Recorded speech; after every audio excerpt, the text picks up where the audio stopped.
Welcome back, everyone.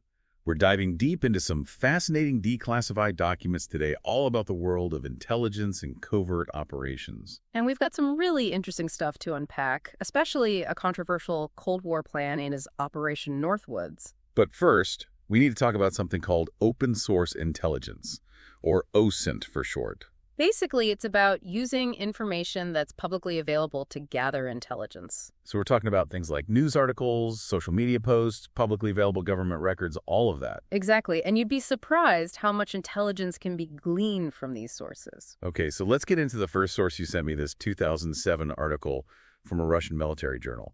I have to say, it's not every day we get insights into U.S. intelligence gathering from a Russian perspective. It's quite interesting, right? The article actually praises the U.S. for its efficiency with OSINT. Really? That's kind of surprising, consider the whole Cold War rivalry and all that. Well, they claim the U.S. gathers somewhere between 35% and 95% of its intelligence from open sources. Wow, that's a huge chunk. I guess it goes to show that you don't always need spies and secret missions to get valuable information. And here's the kicker. It's super cost-effective. OSINT makes up only about 1% of the entire intelligence budget. That's a pretty impressive return on investment. So let's talk about the history of OSINT in the U.S. We have to go back to World War II. The U.S. established the Foreign Broadcast Information Service, or FBIS, in 1941. So basically, they were listening in on enemy radio broadcasts and keeping an eye on their news publications. Exactly. And the fact that the FBIS was active for decades shows that open source intelligence wasn't just a wartime thing for the U.S. It seems like it became a pretty core part of their intelligence strategy. Yeah. And if I remember correctly, it even played a role in the aftermath of the 9/11 attacks, right? You're right. The 9/11 Commission recommended the creation of a dedicated open source intelligence agency. Okay, so did that actually happen? Well, not exactly in the way they envisioned, but it did lead to the creation of the Open Source Center in 2005, which took over many of the functions of the FBIS. I guess that shows how seriously the U.S. government was taking open source intelligence, especially after 9/11. But it's not just the U.S. that's using OSINT, right? No, not at all. Other countries have their own versions as well. Australia has the Office of National Assessments, and the UK has the BBC Monitoring Service. Both of them are dedicated to analyzing information from public sources. So OSINT has become a global phenomenon. It makes you wonder how they handle the sheer volume of information out there. It's mind-boggling, isn't it? We're not just talking about newspapers anymore. We're talking about mountains of data from social media, online forums, financial transactions, you name it. It's like trying to find a needle in a digital haystack. And that's a perfect segue to the next part of our deep dive. We're going to look at Operation Northwoods, which shows just how complex covert operations can be. From what I've read, this plan from the Cold War was pretty audacious, to say the least. So you could say that again. You won't believe some of the things they proposed. Well, I guess we'll find out soon enough. Buckle up, because it's a wild ride. All right, so let's dive into Operation Northwoods. What exactly were they trying to achieve with this plan? Well, the main goal was to create a pretext for U.S. military intervention in Cuba. Okay, but how? We're talking about 1962, right in the thick of the Cold War. Yeah. Did they want to start World War III? No, not exactly. The idea was to stage incidents that would make it look like Cuba was attacking the U.S. or its interests. They called these false flag operations. So they would basically blame Cuba for something they did themselves. That sounds incredibly risky and, frankly, unethical. It was definitely controversial, and thankfully it never actually went into action. But the fact that it was even considered is pretty alarming. So what kind of false flag operations were they talking about? Well, one idea was to stage an attack on the U.S. Guantanamo Bay Naval Base in Cuba. And how are they going to pull that off? The plan involved using friendly Cubans, basically Cuban exiles who were sympathetic to the U.S., to make it look like a real Cuban attack. So they would make it look like an inside job. I mean, it's all just so manipulative. And that wasn't even the most extreme proposal. They also talked about simulating attacks on U.S. ships in the Caribbean. Ships. Like military ships. Yes, or even civilian ships. They thought about sinking a U.S. ship or even a civilian airliner and blaming it on Cuba. Civilian airliner. They were willing to risk the lives of innocent people to justify a war.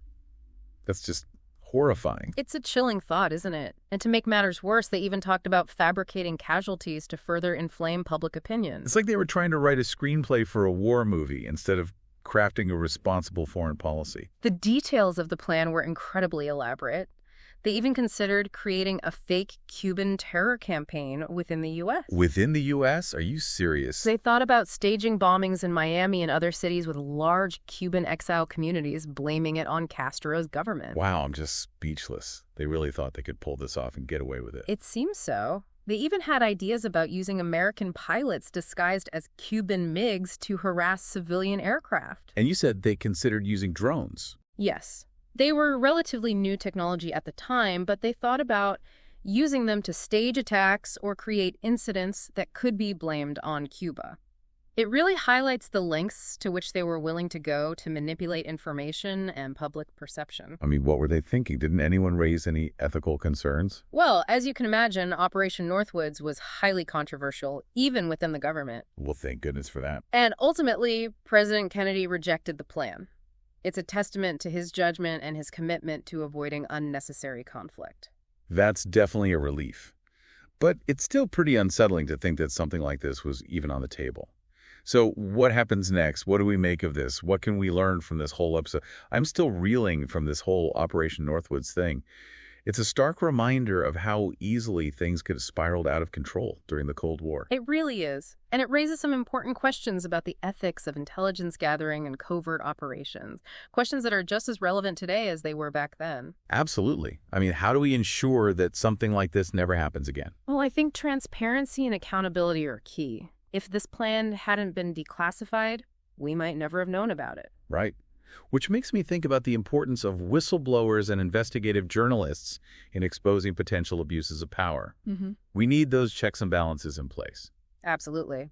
And it also highlights the need for a strong legal framework and clear ethical guidelines for intelligence agencies. So it's not just about having the right technology or the smartest analysts. It's also about having a system that promotes ethical decision-making. Exactly.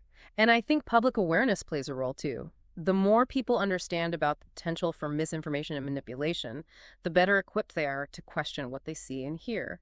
It's like we talked about earlier. We need to be critical thinkers, especially when it comes to information that seems designed to provoke a strong emotional response. Right.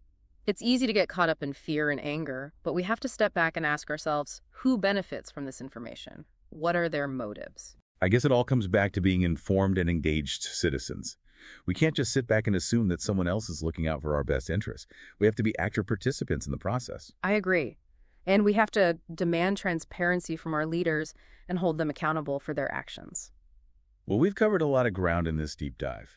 We explored the world of open-source intelligence, uncovered a shocking plan from the Cold War, and talked about the importance of ethical considerations in intelligence gathering. And I think it's safe to say that the world of intelligence is anything but simple. It's complex, it's often shrouded in secrecy, and it has the potential to be both a force for good and a tool for manipulation.